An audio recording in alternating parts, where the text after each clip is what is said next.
Hi, I'm Anastasia Eden from kindearth.net. I'm a plant-based retreat chef in the UK and I specialise in plant-based and also gluten-free deliciousness. I'm also a recipe book author and I post a lot of recipes on my website.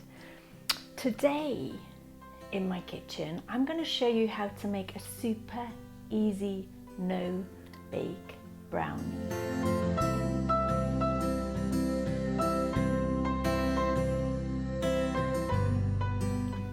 I'm going to show you two different ways how to make this. In the first recipe, we're going to use sunflower seeds, walnuts, dates. Now I soaked the dates. These are chopped dates. You can use any dates as long as they're pitted. If they're soft, you don't need to soak them. These ones needed soaking for about 10-15 minutes. They drained off the water. And then I'm going to use cacao powder and cinnamon and a little bit of vanilla extract. In recipe number 2, I'm using raw almonds, dates that I soaked and drained ahead of time. These are chopped dates, cacao powder, a little bit of dried ginger and a little bit of ground nutmeg and cinnamon. And also I'm going to put vanilla in this one too. And then we're going to use 2 little dishes. You can use anything. I like to use round ones that are about 8 inch across. And then I'm going to line it with parchment paper just to make it easy to pop out when it's all set. And I like to use my food processor. If you don't have a food processor, it's also possible to make these. So if you don't have a food processor, what I want you to do is grind your seeds or your nuts in a NutriBullet or any kind of blender, and then soak your dates, and then I want you to mix everything by hand and squash it together. That is an alternative way to do it if you don't actually have a food processor. You can also do it in a blender, but then you're going to have to scrape down the sides of the blender because it tends to clag up and coagulate. I do recommend a food processor if you have one. I've also got a little small one as well. Any food processor will work. Obviously, if you've got a super high powered one, that's going to blitz everything really quickly and easily, but there's always alternative ways to do this. So let's make these. First of all, we're going to make the seed and walnut version. So what I want to do first is grind the seeds, and I'm going to grind them down quite finely. I want them to be powdery. It's all right if they're a little bit rustic. And then I'm going to grind the walnuts down much less. I want a sort of brownie effect with flecks of walnut in there. It's completely up to you how you do this. You can have it super chunky, you can have it super fine. Just play with it, explore, and let me know what you do. So first of all, we're going to pop the seeds in there, and then I'm going to just grind them up. So remember, if you don't have a food processor, I'm doing this backwards because I'm facing the camera. So remember, if you don't have a food processor, just grind them up in a blender or NutriBullet, and then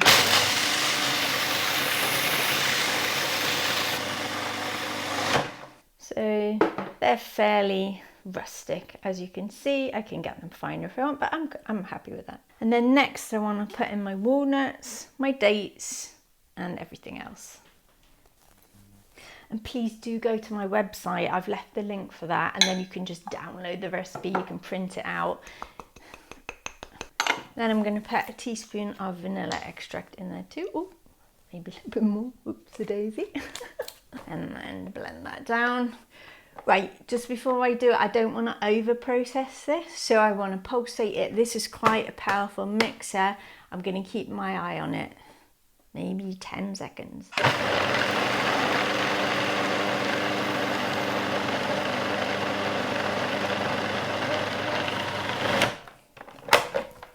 All right, that's good. That is actually really good as it is.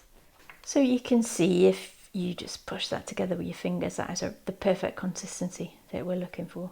And then the next part is really easy peasy. What you want to do is just get your mixture and pop it in. I really just processed that for about 10 seconds and then it was absolutely perfect. This is very, very simple.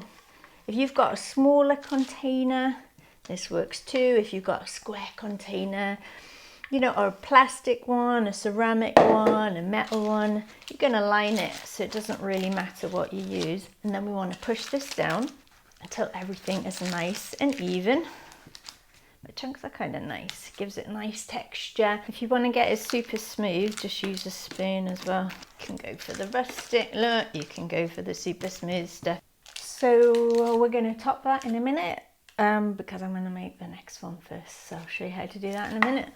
We're going to pop in 225 grams of almonds. I've got this recipe on my website, so please do follow the link just to get the actual ingredients, and you can print it out, get loads of stuff on there as well. So pop in the almonds. I'm going for about this consistency. I'm going to pop in the other ingredients: dates, cacao powder, ground ginger and nutmeg, and some ground cinnamon, a dash of vanilla. See that? Holding together nicely. Just press it down with love, because it always tastes better when you do it with love. So now for the topping. I'm going to put a tablespoon each of cacao powder, and then in one I'm going to use coconut sugar. In this one I'm going to use maple syrup, so I'm going to use a couple of teaspoons of maple syrup, a little dash of vanilla, probably about half a teaspoon. And then I'm going to put coconut oil in. You could use cacao butter if you want. Again, if you want, just melt some chocolate, pour that on, that'll work a treat as well. When I do actually make these to sell, sometimes quite a lot, and I make them on retreat, I actually use pure raw organic cacao chocolate on top. This is actually just the simplest way to do it. So you want to get yourself some, I've just melted this coconut oil on the stove with some hot water. So I just want to put 2 tablespoons in there. Give it a nice mix. You want to get all the lumps out. Okay, so what we're going to do now is pour our little drizzle on top, and I'm actually going to dress them a little bit. So I've got some goji berries, I've just crushed a few little almonds in with my pestle and mortar that I'm going to sprinkle on top, and I might put a couple of other fancy things on too. You can crush some walnuts or seeds, the limit is your imagination. Let's pour this on. I might actually have a couple of lumps in there.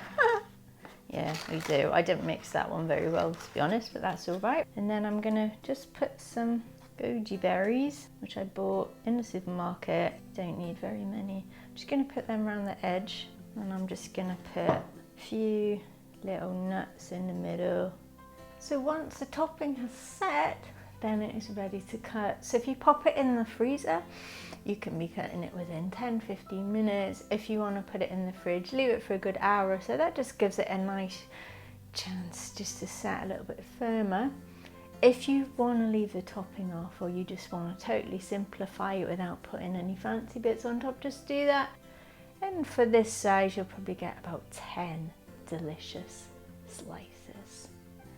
Thank you for your time and watching this video. If you like what you see, please do give it a thumbs up. Feel free to share this, and you know what, come to my website. I've also got some online courses. They're jam-packed full of videos on how to make delicious plant-based and gluten-free meals, salads, dips, whole complete courses with printouts and workbooks, really inexpensive.